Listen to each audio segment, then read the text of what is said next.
옛날 옛적 인제 산골 깊은 곳에 바리공주라는 이름을 가진 특별한 소녀가 살고 있었습니다. 그녀는 산과 강, 나무와 바위에 깃든 영혼들의 목소리를 들을 수 있는 희귀한 능력을 가지고 있었습니다. 사람들이 그녀를 찾으면 잃어버린 물건을 찾거나 병이 든 가족을 낫게 해주곤 했습니다. 하지만 그녀 자신의 이야기는 누구도 알지 못했습니다. 바리공주는 아주 어린 시절에 부모님을 잃고 마을 사람들이 키워주는 대로 자랐습니다. 그녀는 늘 자신에게 주어진 슬픔의 이유와 자신의 정체를 찾아 떠날 날을 기다렸습니다. 그러던 어느 날 밤 바리공주는 이상한 꿈을 꾸었습니다. 꿈속에서 신비로운 여신이 나타나 그녀에게 말하였습니다. 바리공주야, 너의 운명은 사람들을 잃어버린 영혼을 찾아주는 것이다.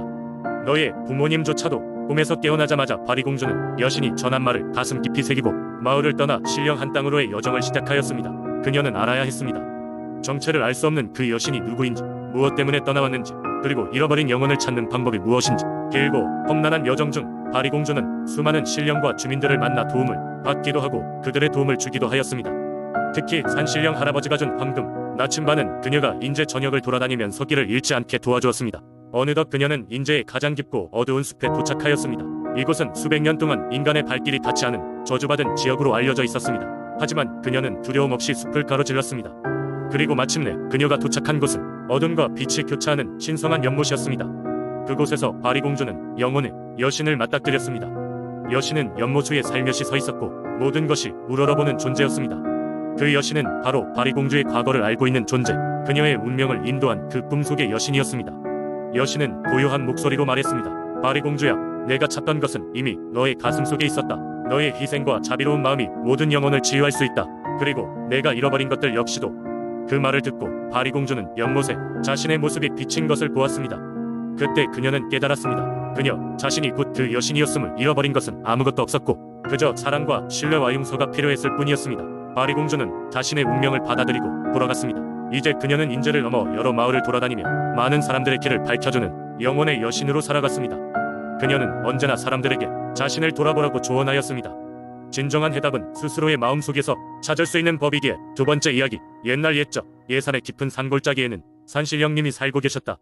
이 산신령님은 세상 모든 생명체와 교감하며 산의 균형을 지켜주는 역할을 맡고 계셨다. 그런데 어느 날 100년 묵은 여우가 이 산에 나타났다. 100년을 넘게 살아온 여우는 이미 여러 가지 요술을 부릴 줄 알았고 사람의 모습으로 둔갑하여 산 아래 마을을 어지럽히기 시작했다. 마을 사람들은 여우의 여러 장난과 계략에 점점 지쳐갔고 고단한 나날을 보내고 있었다. 이러한 상황을 지켜보던 산신령님은 이대로 두고 볼 수만은 없었다. 여우가 너무 많은 요망한 짓을 저질러 산의 조화를 깨뜨리고 있었던 것이다. 산신령님은 여우를 불러내어 이렇게 말씀하셨다. 오랜 세월 살아온 지혜로운 여우여, 왜 이리 산 아래 사람들에게 장난을 치는 것이냐. 여우는 산신령님 앞에서 공손히 고개를 숙이며 대답했다.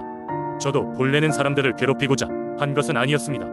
그런데 제 힘을 시험해보고 싶어서 그만. 결국 도가 지나쳤습니다. 이제 제게 어떤 벌을 내리시려 하십니까? 산신령님은 여우의 솔직한 답변에 잠시 생각에 잠기셨다. 그리고는 부드러운 목소리로 말씀하셨다. 내가 정말로 뉘우치고 있다면 나는 너에게 기회를 주겠다. 앞으로 10년 동안 이 산이 수호자가 되어 사람들과 산속 생명들이 조화롭게 살 수 있도록 도우려무나. 그런 후에 다시 찾아와라. 그때 너의 미래를 다시 논하도록 하자. 여우는 산신령님의 제안에 감사하며 겸손한 마음으로 산이 수호자가 되겠노라 맹세했다. 그리고 그날 이후로 여우는 매일 산을 돌며 사람들이 산에 의해 이득을 얻고 있는지 살폈고 산의 동물들을 보살피며 사람들과 동물 간이 조화를 유지하는 데 최선을 다했다. 10년의 세월이 흘렀고 여우는 마침내 다시 산신령님을 찾아갔다. 그동안 여우는 자신의 본분을 다하며 참회하고 마을 사람들과 동물들 사이에서 그 누구보다도 신뢰받는 존재가 되어 있었다. 산신령님은 여우를 환영하며 말하였다. 내가 이리도 잘해낼 줄은 몰랐구나. 이제 너는 자유다. 산을 떠나고 싶다면 떠날 수도 있고 여기 머물며 수호자로 남아도 좋다. 무엇이든 내 선택에 맡기겠다. 여우는 잠시 고민하다가 이렇게 대답하였다. 이곳에서 사람들과 함께 지낸 세월은 저에게 큰 깨달음을 주었습니다. 저는 앞으로도 계속 이 산과 마을을 지키며 사람들과 함께하고 싶습니다. 그리하여 여우는 계속해서 예산의 산을 지키는 수호자로 머물게 되었고 그 후로도 오랜 세월 동안 예산이 산과 마을은 평화롭게 지냈다고 한다. 세 번째 이야기. 이 이야기는 한평 지역에서 전해 내려오는 오래된 민속신앙의 전설입니다. 한평 지역은 아름다운 자연경관과 함께 다양한 민속신앙 이야기가 존재하는 곳으로 그중 하나가 바로 저승길을 떠돌던 한 혼령과 관련된 것입니다. 옛날 옛적 한평의 작은 마을에는 어진 마음씨로 이름난 소녀가 살고 있었습니다. 그녀의 이름은 수연이었고 그녀는 마을 사람들을 도우며 나라로 노려곤 했습니다. 어느 날 수연은 평소처럼 숲속으로 나무를 파러 갔다가 음습한 숲 한가운데에서 이상한 것을 발견하게 되었습니다. 그것은 바로 눈에 보이지 않는 무언가가 수연을 부르고 있는 것 같았습니다. 그날 밤 수연은 이상한 꿈을 꾸었습니다. 꿈 속에서 수연은 한 남자 홀령을 만났습니다. 홀령은 오래전 이 마을에 살았던 사람이라 말하며 자신이 아직도 저승길을 떠돌고 있음을 호소했습니다. 그는 자신의 죽음이 억울했으며 하늘로 올라가지 못하고 저승에서 길을 잃고 있다고 슬퍼했습니다. 수연은 홀령의 이야기에 큰 충격을 받았습니다. 그녀는 다음날 아침 꿈에 관해 조언을 얻기 위해 마을의 현명한 노인을 찾아갔습니다. 노인은 오래된 책을 뒤적이며 이 홀령이 마을에 전해 내려오는 전설 속 주인공인지를 알아보려 했습니다. 그리하여 노인은 한 권의 책에서 해당 전설을 찾게 되었습니다. 노인이 책을 읽어 나아가자 홀령의 사연이 밝혀졌습니다. 홀령은 약 100년 전 이 마을의 청년이었으며 자신의 친구의 배신으로 억울한 누명을 써 참수형을 당한 불쌍한 청년이라는 것이었습니다. 그의 영혼은 이러한 억울함을 풀지 못한 채 저승길을 방황하고 있었던 것입니다. 수연은 결심했습니다. 홀령이 억울함을 풀어 저승길을 벗어날 수 있도록 도와주기로 마음먹은 것입니다. 그녀는 노인의 도움을 받아 홀령의 친구가 자신을 죽인 진짜 이유와 그 당시의 증거들을 찾아내기로 했습니다. 얼마간의 시간이 흐르고 수연은 마침내 홀령의 친구가 죽음의 진실을 숨기고 살아왔다는 사실을 마을 사람들에게 알리게 되었습니다. 진실이 밝혀지자 마을 사람들은 홀령이 원한을 풀어주기 위해 의식을 행했습니다. 이 의식은 마을의 오랜 전통 방식으로 진행되었습니다. 의식이 끝난 후 홀령은 수연에게 나타나 감사의 인사를 전했습니다. 너의 도움 덕분에 나의 혼은 드디어 자유로워질 수 있었어 라고 말하며 그는 밝은 빛 속으로 사라졌습니다. 그날 밤 이후로 수연은 홀령이 기운을 다시는 느낄 수 없었습니다. 그리하여 한평의 이 작은 마을은 다시금 평온을 되찾았습니다. 사람들은 수연의 용기와 재치를 찬양했으며 홀령의 이야기는 다음 세대로 전해지며 마을의 중요한 민속신앙 중 하나로 자리 잡게 되었습니다. 한평 사람들은 이 이야기를 통해 정의와 용서의 중요성을 다시금 깨닫게 되었고 이러한 정신은 한평 지역의 중요한 민속신앙의 일부가 되었습니다. 네 번째 이야기, 옛날 옛적 지금의 전라북도 고창 지역에는 얼음으로 뒤덮인 신비로운 왕국이 있었다고 전해진다. 이 왕국은 주장령이라는 이름으로 알려져 있었으며 그곳에는 사람들에게 알려지지 않은 가문과 생물들이 숨어 살아가고 있었다.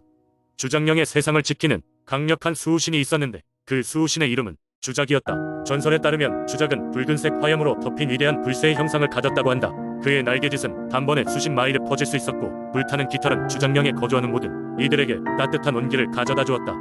주작은 그곳 주민들에게 원화한 보호자이자 힘이었고 마을 사람들은 주작을 존경하며 신앙의 대상으로 삼고 있었다. 하지만 그러한 평화는 오래가지 못했다. 어느 날 북쪽에서부터 얼음을 타고 내려온 사악한 마법사가 주장령에 발을 들였다. 그는 주장령의 강력한 에너지를 빼앗아 자신의 마력을 더욱 강하게 만들고자 했다. 마법사는 그의 차가운 숨결로 주변을 얼려가며 주장령의 모든 생명을 위협했다. 이 소식을 들은 주작은 더 이상 침묵할 수 없었다. 주작은 하늘로 날아올라 그의 붉은 불꽃으로 마법사의 강력한 얼음 주문을 녹일 계획이었다. 두 세력의 충돌은 주장령 전역을 전쟁의 장으로 만들었다. 하늘에서는 불과 얼음이 부딪히며 타오르고 땅에는 전설로만 들리던 마법적 힘이 튀어올랐다. 오랜 싸움 끝에 주작은 드디어 마법사를 물리칠 방법을 찾게 된다. 주작은 자신의 내면 깊숙한 곳에서 궁극의 불꽃을 불러내었고 그것은 주장령의 평화를 되찾아줄 생명의 불꽃이라고 불리게 되었다. 이 불꽃은 마법사를 사로잡아 그의 얼음 심장을 녹여버렸고 남은 것은 단지 작은 연기만이 하늘로 사라진 것이었다. 마법사가 쓰러진 후 주작은 자신의 사명을 다하여 하늘로 올라갔다. 그는 그의 마지막 불꽃을 주장령 전역에 퍼뜨려 얼음 왕국을 해빙의 땅으로 바꾸었고 그로 인해 지역 주민들은 다시 한번 주장령의 번영과 온기를 되찾을 수 있었다고 한다. 사람들은 지금도 고창에서 고요한 밤이 오면 주작의 전설을 떠올리며 그의 붉은 날개가 그려진 하늘을 상상한다. 고창의 하늘에서 타오르는 주작의 불꽃은 영원한 보호와 축복의 상징으로 남아있다.